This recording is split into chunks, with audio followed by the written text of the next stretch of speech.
in relation to this, of course, one of the main things we come at here in our dissenting report is that despite claiming that their costly carbon tax would address climate change, the current Liberal government has failed to meet any carbon climate target.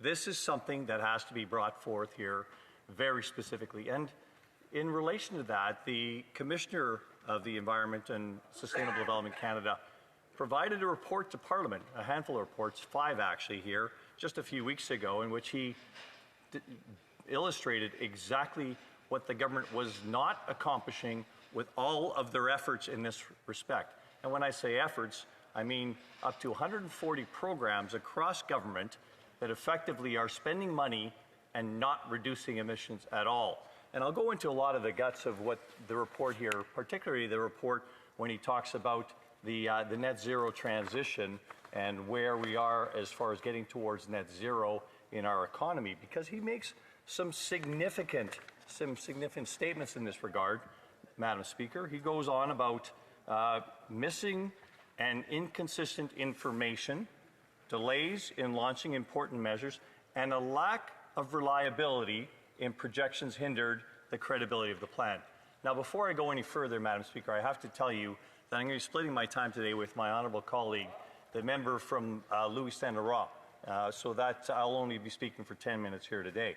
But this whole thing about missing and inconsistent information, delays in launching important measures, and a lack of reliability in projections hindered the credibility of the government's plans. Now recognize that you're getting zero emissions at the end of the day out of all these programs, tens of billions that are being spent on these climate changes, and effectively the latest one, of course, being the emissions cap, which is a pie-in-the-sky thing. We're going to eliminate emissions without putting down production. The only way we're going to actually eliminate emissions in Canada is to undo our economy at this stage. And undoing our economy, especially in our resource production, means those resources are being produced elsewhere, higher emissions, higher labor standards, and less benefit for the world. So we continue on this path of making sure the government is exposed for the folly of their approach to how they're actually trying to get emissions, because those emissions aren't appearing at the end of the day. But I'll go on with the Commissioner's report here. He said the recent decreases to projected 2030 emissions were not due to climate actions taken by governments, but were instead because of revisions to the data or methods used in modeling. Now, for 20 years, the Department of Environment has had a model that is not transparent about how actually they are measuring emissions in the Canadian economy. And that whole model is flawed, as the Environment Commissioner has stated. Nobody can see it, therefore it is effectively flawed. The only way to get emissions, of course, is to change the inputs somewhat in their own modeling. Changing inputs doesn't reduce CO2 in the atmosphere, Madam Speaker. All it does is make your model look like you're accomplishing something when you're accomplishing next to nothing. And what you are accomplishing is the shutdown of the most productive part of the Canadian economy, our resource industry. But that is part of what this government's virtue signaling is all about here. It's about saying we're doing something, but changing the metrics on how we actually measure what we're doing here. So they're trying to fool the Canadian public. And it is deceitful, Madam Speaker. It is something that has to be exposed at its highest level. The Commissioner, not Greg McLean, the Member of Parliament for Calgary Centre, the Commissioner of the Environment and Sustainable Development actually said very clearly, you're monkeying with the numbers. And the next monkeying they're going to do, of course, is to include the actual absorption of CO2 embedded in Canada's forests and include that in the numbers to make them look like they've actually accomplished something, although that wasn't part of the inputs from the get-go. There's a whole bunch of quotes here that are very important from the Commissioner, and I'm going to go through a few more of them. The issue of the lack of transparency in modeling continues to be an ongoing concern, which can undermine the trust and credibility in the reported progress. Guess that. Hear that. Trust and credibility.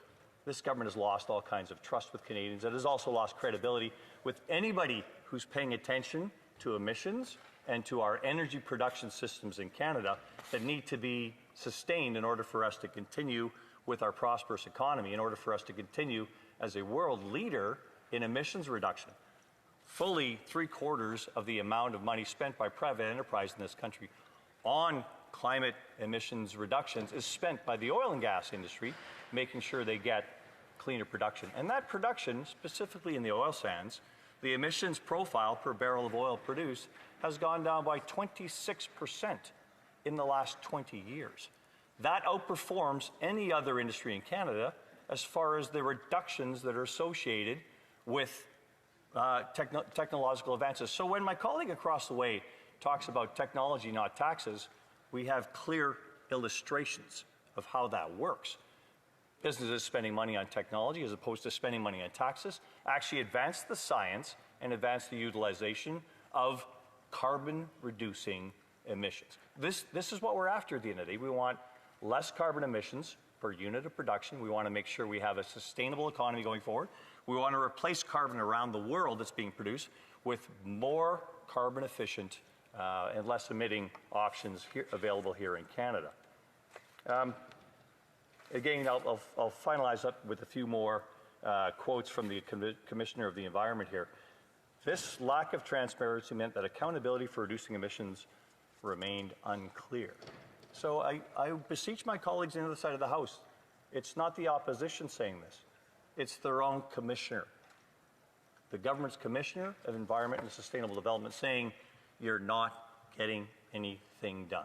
The only thing you're accomplishing in numbers, and the numbers are down slightly from their peak pre-COVID, they're down a very slight amount. That's not necessarily a result of anything that the programs have designed here. That is a result significantly of changes to the model.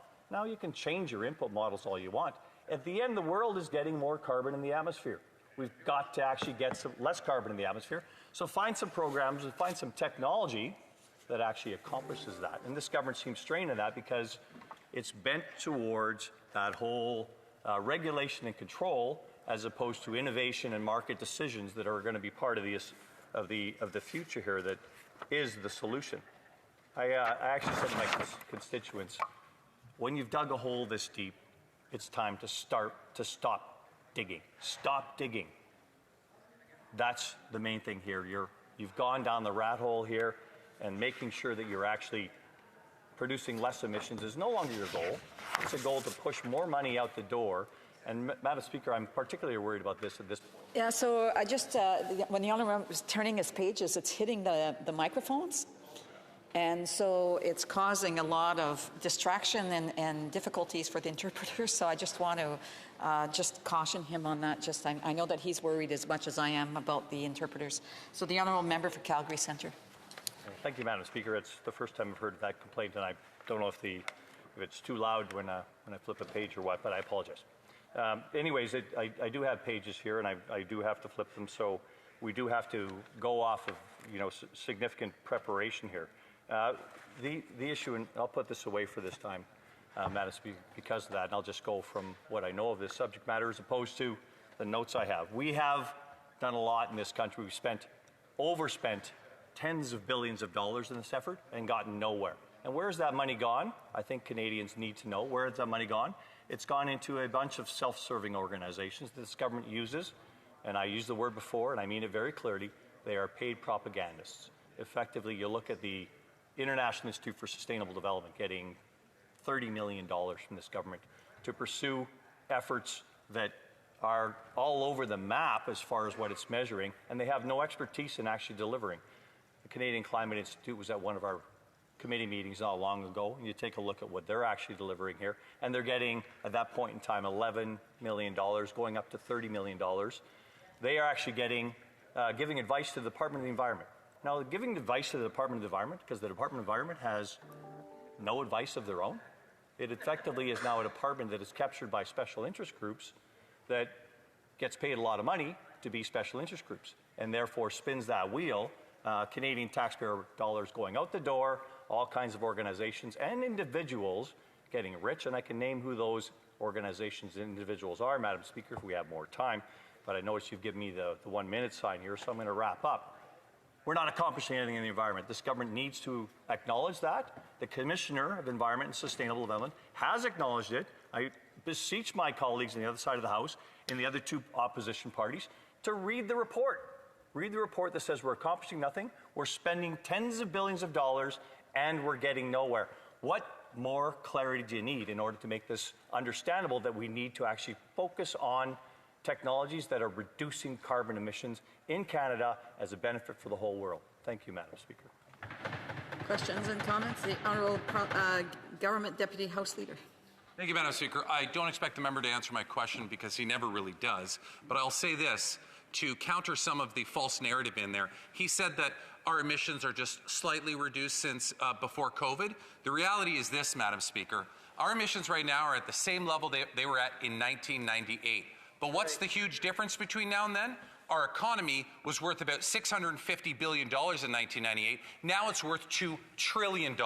Our economy is 3 times the size that it was in 1998. We have the exact same emissions that we do now. But you know, I would love for him to reflect perhaps back on the days when Stephen Harper was Prime Minister, when the economy was stagnant or even going down, yet emissions were continuing to rise up. So although I appreciate his rhetoric, it is nothing more than that. The Honourable Member for Calgary Centre. Thank you, Madam Speaker. I don't know how to respond to that member because I think I've answered every question he's ever asked in this House of Commons. But I'll say to him again in direct response to what he said, I don't know where he's getting his numbers, because the numbers that I've seen very clearly from his government's department on the emissions in Canada is that we are now around where we were in 2019, not 1998, and that's just pre-COVID. So we're going down to where we were before the economy collapsed at this point in time, and then we rose back up. 1998, I don't know where he's getting that number at all, but this is my answer to his question. I hope he appreciates the directness of the response. There's no rhetoric in my speech at all, Madam Speaker. What we're talking about here is spending tens of billions of dollars and accomplishing nothing. What Canadians need to see is where did that tens of billions of dollars go, and how do we make sure we're actually getting results for the money we're spending and what we're doing for Canadians. Thank you very much. Questions et commentaires. L'honorable député de Longueuil-Saint-Hubert. Madame la Présidente, ça paraît qu'on est dans le temps des fêtes ici. Là. On nage dans une espèce de monde un peu surréel.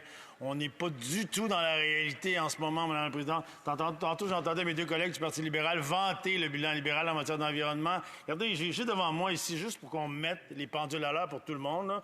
C'est un papier dans la presse du 7 novembre de cette année. En matière de réduction des émissions de gaz à effet de serre, le Canada a le pire bilan du G7. Pire bilan du G7. C'est un titre de...